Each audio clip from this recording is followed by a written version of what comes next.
जीते जी कई बार मृत्यु को प्राप्त होंगे। अब आप सोच रहे होंगे कि ये क्या बोल रहा है।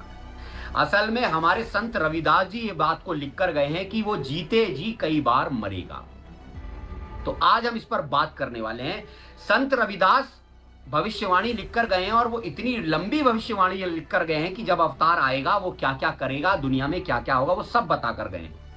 लेकिन हम केवल उनकी भविष्यवाणी से कल्कि की पहचान को डिकोड करेंगे कि कल्कि अवतार कैसे होंगे।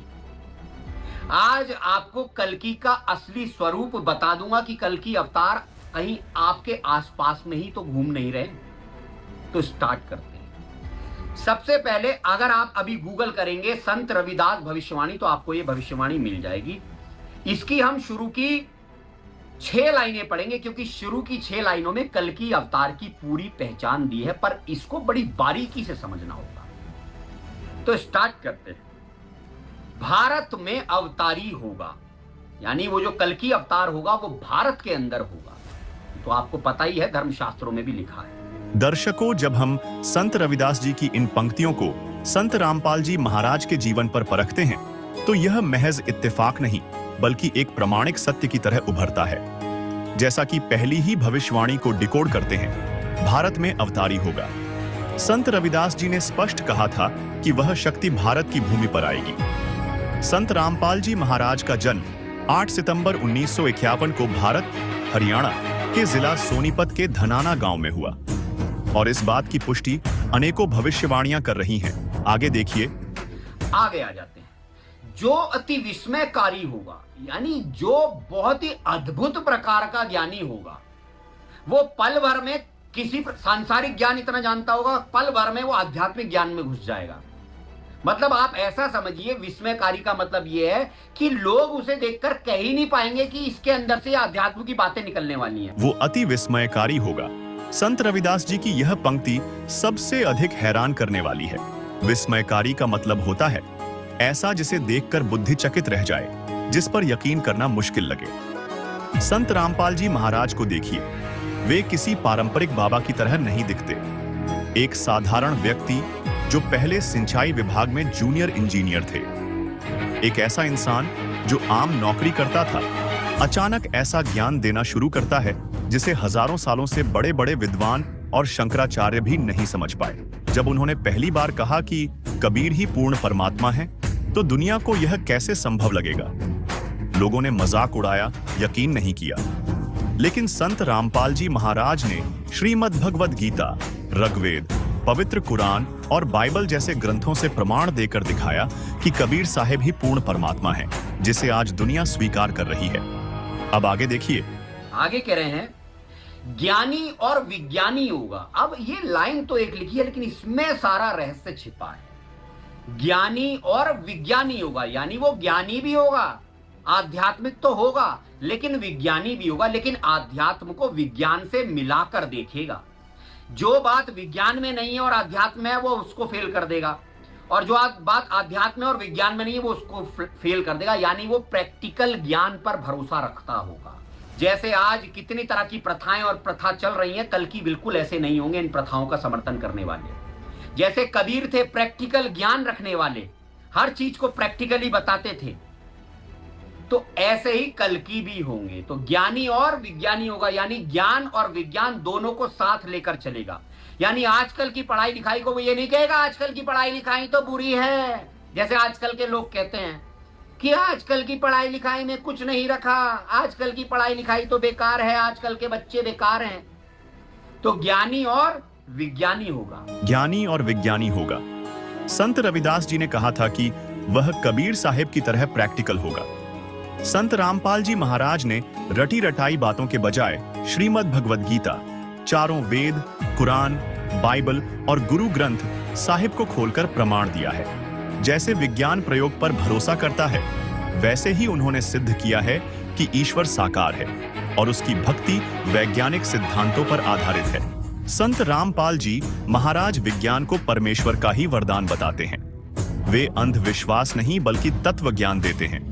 इस विषय में सुनिए। ये विज्ञान मनुष्य के सतर का नहीं है जो आज आप देख रहे हो, टेलीविजन, इंटरनेट, चिप, ये मेमोरी कार्ड, ये परमेश्वर ने मनुष्य को बुद्धि दी है।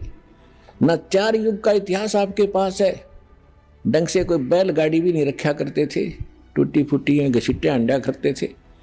हमने दास ने वो जमाना देखा है कि कनक निकालने के लिए 1 महीना तक पशुओं को इन गेहूं के ऊपर घुमाया करते थे। 15-15 दिन जब जाकर वो दाने अलग होते थे, चूड़ा अलग होता था, भूस। और आज आप क्या देखते हो, 2 मिनट में कट कर जाते। ये कहाँ से बुद्धि आई आपके लिए कि सुविधा दूं अपने बच्चों को ताकि ये भक्ति में ज़्यादा समय लगावें। हमने देखा हमारी माताएं, चाची ताई 1-2 किलो आटा पीसने की खातिर 2-2 घंटे लगी रहती वो हाथ से। अब उसके लिए चाकी ऑटोमेटिक पावर की बना दी। अब आटा उधर पिस रहा, तुम बैठकर माला जपो, भगवान का भक्ति करो। पशुओं का चारा काटा करते। दास का जन्म एक जाट किसान के घर हुआ, जिस कारण से खूब परिचित है। पहले तो ऐसे देखे हमारे दादाजी ऐसे काटा करते थे, एक फरसा सा ले करके। फिर ये हाथ से चलाने वाली मशीन बनी, गंडासा बोलना जिसको। और अब एक पावर बिजली से कनेक्शन लगा के, मोटर लगा के, और कट ढेर सारा काट दे। घंटे में 20 पशुओं का काट देती है। तो ये सुविधा भगवान ने इसलिए दी कि तुम इस समय का सदुपयोग करो। आप कह रहे हैं वो अद्भुत सेनानी होगा। अब अद्भुत सेनानी से ये मतलब नहीं है कि वो बॉर्डर पर बंदूक लेकर खड़ा है। अद्भुत सेनानी का मतलब ये है कि वो एक अल्टीमेट वॉरियर होगा, यानी वो बचपन से ही ऐसा होगा कि जो बल और बुद्धि दोनों में बराबर होगा। उसकी बुद्धि भी बहुत तेज होगी और उसका शरीर भी बिल्कुल मृत्यु को जीतने वाला होगा, यानी बिल्कुल वज्र जैसा शरीर होगा। तो कल की अवतार, मैंने आपको जैसे बताया, कल की ना तो ज्यादा बूढ़े होंगे और ना ज्यादा जवान होंगे। अद्भुत सेनानी क्यों बोला है कि वो कभी भी गरीब पर अत्याचार होता नहीं देखेगा। हर चीज में आगे कदम रखने वाला होगा, हर दुविधा में, हर परेशानी में सबके साथ खड़े रहने वाला होगा। अद्भुत सेनानी इसलिए बोला है। वो अद्भुत सेनानी होगा। अद्भुत सेनानी का मतलब केवल युद्ध लड़ना नहीं होता। संत रामपाल जी महाराज वैचारिक योद्धा हैं, जिन्होंने समाज में फैले पाखंड और नकली धर्म गुरुओं के साम्राज्य को चुनौती दी है। जेल में रहते हुए भी उनका ज्ञान आज पूरी दुनिया में गूंज रहा है। वे किसी भी समुदाय की समस्या हो, जैसे जाट आरक्षण या SC/ST आंदोलन, हर जगह लोगों के अधिकारों के लिए खड़े रहे हैं। वे गरीबों और जरूरतमंदों के लिए हमेशा आगे आते हैं। अन्नपूर्णा मुहिम के माध्यम से लाखों लोगों तक भोजन पहुंचाना, जरूरतमंदों को वस्त्र उपलब्ध कराना, बेघरों के लिए पक्के मकान बनवाना, समाज को नशा मुक्त बनाने का अभियान, शिक्षा, चिकित्सा और बुनियादी जीवन सुविधाओं की व्यवस्था, इन सब कारणों से वे एक अद्भुत सेनानी सिद्ध होते हैं। अब वो कह रहे हैं जीते जी कई बार मरेगा। अब इस पर लोग सोच लेते हैं कि जीते जी कई बार मरने का मतलब है कि भैया मृत्यु को प्राप्त हो जाएगा। ऐसा नहीं। जीते जी कई बार मरने का मतलब यह है कि वो बहुत ज्यादा संघर्ष में होगा। जीते जी कई बार मरेगा। संत रविदास जी ने यहाँ शारीरिक मृत्यु नहीं, बल्कि अपमान और उत्पीड़न की जीवित मृत्यु की बात कही है। प्रमाण 1/2006 करोंथा कांड। संत रामपाल जी महाराज पर जानलेवा हमले हुए, आश्रम को नुकसान पहुंचाया गया और उन्हें झूठे मामलों में फंसाकर जेल भेजा गया। यह किसी भी संत के लिए जीते जी मरने जैसा था। प्रमाण 2/2014 बरवाला कांड। यह घटना आधुनिक इतिहास में अभूतपूर्व है। सरकारी मशीनरी, पुलिस और मीडिया सब उनके विरुद्ध खड़े हो गए। अनुयायियों पर अत्याचार हुए, झूठे आरोप लगे और उन्हें बदनाम किया गया। यह मानसिक और सामाजिक मृत्यु जैसा था। इन जीवित मृत्यु जैसे संकटों से निकलकर आज वे सत्य के प्रकाश स्तंभ की तरह खड़े हैं। अब सबसे मेन पॉइंट आ गया है जो मैंने आपको बताया है। छदम वेश में वो विचरेगा। अब अभी पहले आप गूगल करिए छदम वेश क्या होता है, तो आएगा ऐसा वेश बनाना जिससे कोई पहचान ना पाए। और मैंने पिछले कितने वीडियोस में आपको बताया है कि कल की अवतार कुछ ऐसा वेश बनाएंगे कि आज के लोग सोच भी नहीं सकते होंगे कि ये कल की हैं। जैसे मैंने आपको बताया था, हो सकता है कल की अवतार को कोई बार में बैठा देख ले, हालांकि वो पी ना रहे हो, बार में बैठा देख ले। कल की अवतार को कहीं इधर उधर कोई देख ले, मान लो किसी वैश्यालय के पास देख लिया किसी ने, अब आप कहोगे हाँ ये क्या बात कह दी, अरे हमारे कबीर साहब ने तो इतनी लीला करी है, वेश्या के पास चले गए थे शराब की बोतल लेकर ताकि लोग उनको पहचान ना पाए। तो छद्म वेश में इसलिए विचरना है कल्कि अवतार को कि कोई भी कुपात्र, कोई भी पापी राक्षस कल्कि को पहचान ना पाए, और देवताओं के सामने वो अपनी झलक हल्के हल्के प्रस्तुत करते रहेंगे। जो अच्छे जीव होंगे वो समझते रहेंगे कि कहीं यही तो कल्कि नहीं है। छद्म वेश में विचरेगा। छद्म वेश यानी अपनी असली पहचान को छुपाकर रखना। आज दुनिया उन्हें एक कैदी के रूप में देखती है, लेकिन सूक्ष्म दृष्टि से यह उनकी लीला है ताकि केवल सुपात्र आत्माएं ही उन्हें पहचान सके। जेल में रहते हुए भी करोड़ों लोगों का मार्गदर्शन करना उनके असली स्वरूप की पहचान है। और एक आपका मैं डाउट क्लियर कर देता हूं, कल्कि अवतार ब्राह्मण नहीं होंगे।